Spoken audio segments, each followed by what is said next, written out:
Dari Gereja Sangga Kelas Surabaya 1062 The Voice of Love. Shalom, selamat siang kekasih Tuhan. Berjumpa kembali dengan saya Wahyu Widiawati. Kali ini dalam program Love Revolution di edisi 17 Maret 2020. Apa kabar siang hari ini kekasih Tuhan? Anda yang tengah beraktivitas di tempat tugas masing-masing, di kantor atau di rumah ya, semua bekerja dari rumah begitu ya. Yang pasti apapun aktivitas Anda siang hari ini, saya mengajak kekasih Tuhan untuk menyimak program ini sampai 12:30 siang nanti. Tentu saja saya tidak sendirian, ada Ibu Pendeta Sharon Imelda yang siap berbagi dengan Anda. Selamat pagi Bu Imelda. Selamat pagi. Apa kabar ini?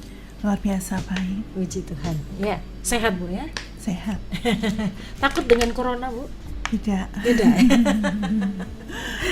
saya sekarang ini kalau sama narasumber jadi ragu-ragu untuk selamat. Tapi puji Tuhan Bu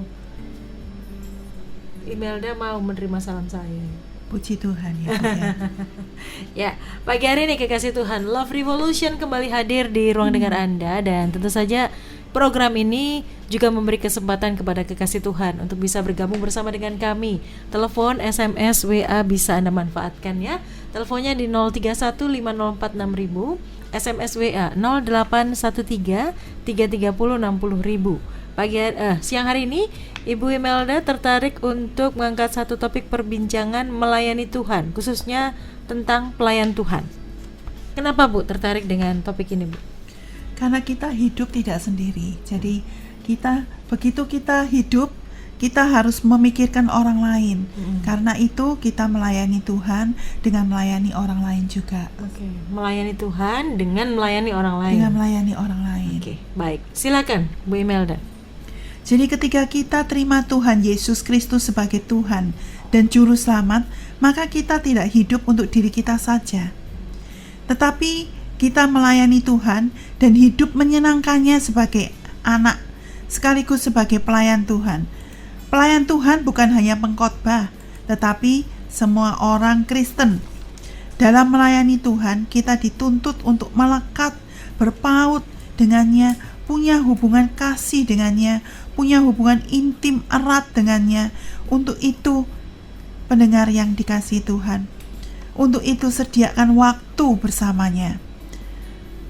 Apa pengertian melayani Tuhan menurut para pendengar? Boleh diberikan kepada kami? Pertanyaan ini boleh dijawab.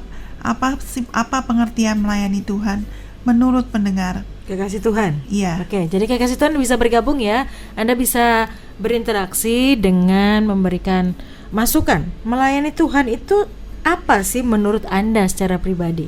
Nanti juga akan Anda temukan jawabannya di apa yang disampaikan oleh Bu Imelda siang hari ini.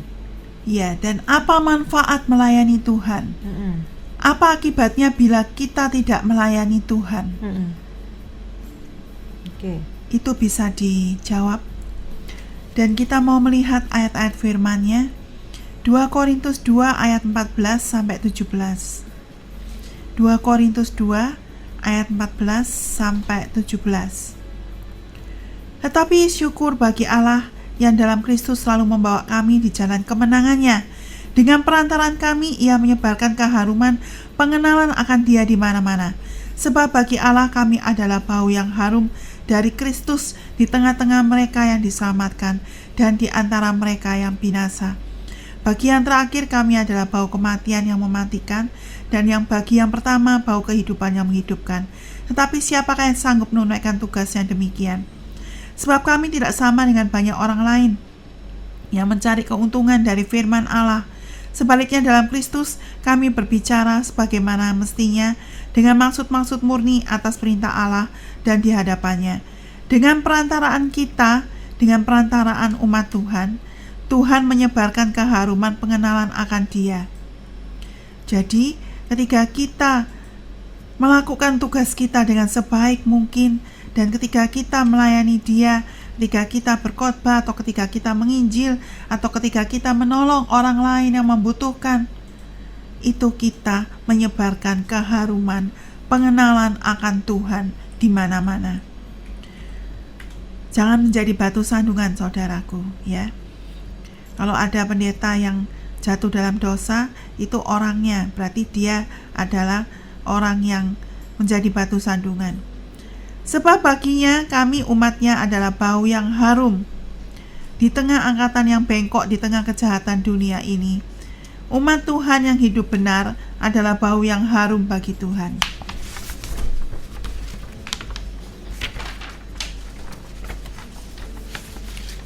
Para pelayan Tuhan berbicara dengan maksud-maksud yang murni atas perintah Allah dan di hadapannya.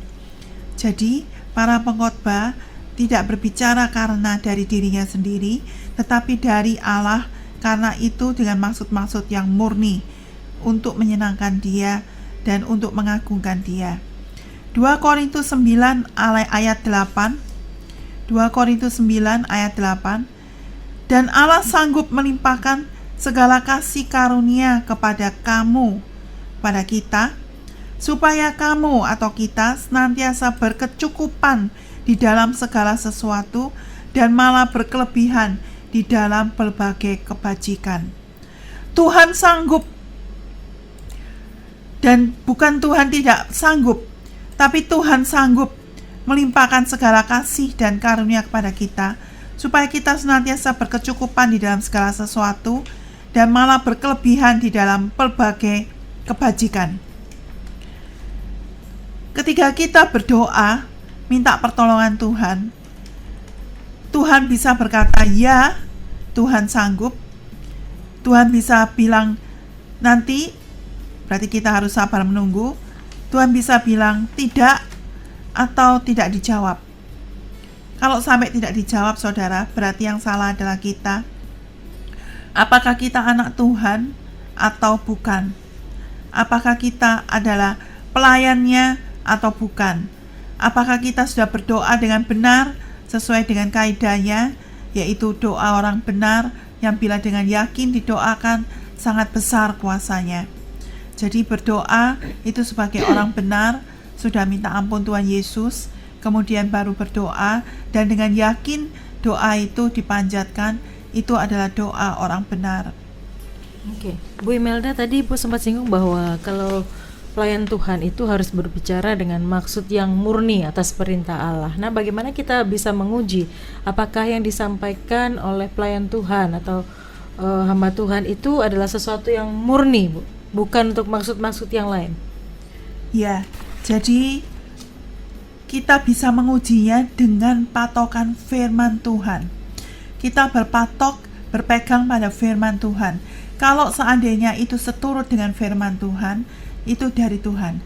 Tapi kalau itu tidak seturut dengan kebenaran firman Tuhan, berarti bukan dari Tuhan. Biasanya dari kedagingan atau dari suara sendiri ya. Berarti yang dilayani juga harus belajar firman begitu ya? Ya, harus tahu firman. Jadi kalau kita tahu firman, kita belajar firman, kita mengerti firman, kita bisa tahu, oh hamba Tuhan itu berbicara benar atau salah, sesuai firman atau enggak, atau gitu sesuai ya? firman atau tidak gitu. Kalau enggak sesuai ya jangan diikutin. Oke. Bu, bagaimana kalau kita tahu bahwa ada hamba Tuhan yang atau pelayan Tuhan yang punya maksud tertentu dengan yang dia lakukan? Apakah kita bisa langsung menegurnya atau seperti apa? Kalau ada maksud-maksud yang tidak baik, tentu saja kita bisa menegurnya, tapi empat mata ya. Jangan di frontal di depannya orang banyak seperti itu. Tapi kita menegurnya karena dengan kasih, karena supaya bertobat dan supaya berbalik ke dalam jalan yang benar. Oke, jadi boleh ya kita Boleh, yang dilayani boleh menegurnya. Boleh. Oke, Ibu tadi katakan kalau itu tidak sesuai firman jangan diikuti. Maksudnya apakah langsung sudah saya nggak mau dengar kalau pelayan Tuhan yang ini ngomong, atau bagaimana, Bu? Tidak diikutinya itu dalam konteks seperti apa? Kalau misalnya ada yang salah, misalnya jatuh dalam dosa seks atau kemudian mengatakan bahwa itu adalah hal yang dari Tuhan atau segala macam, tentu saja itu tidak kita ikuti karena tidak sesuai dengan kebenaran firman. Oke. Dan menjadi pelayan Tuhan atau melayani Tuhan itu sebenarnya panggilan untuk semua orang, Bu ya?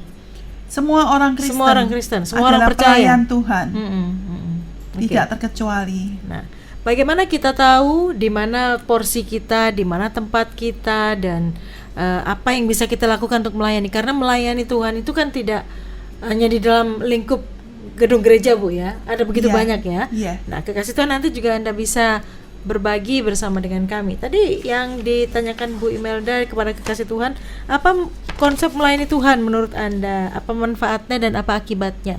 Anda bisa bersaksi juga berkaitan dengan apa yang Anda alami, apa yang Anda lakukan. Mungkin hari-hari ini Anda melayani Tuhan sudah belasan tahun begitu ya, dan Anda merasakan sendiri apa yang terjadi dalam kehidupan Anda. Itu bisa Anda bagikan kepada setiap kekasih Tuhan yang mendengarkan. Kekasih Tuhan, nanti Bu Imelda akan bicara lebih jauh tentang pelayan Tuhan. Sabar dulu, kami akan kembali ke ruang dengar Anda sesaat lagi.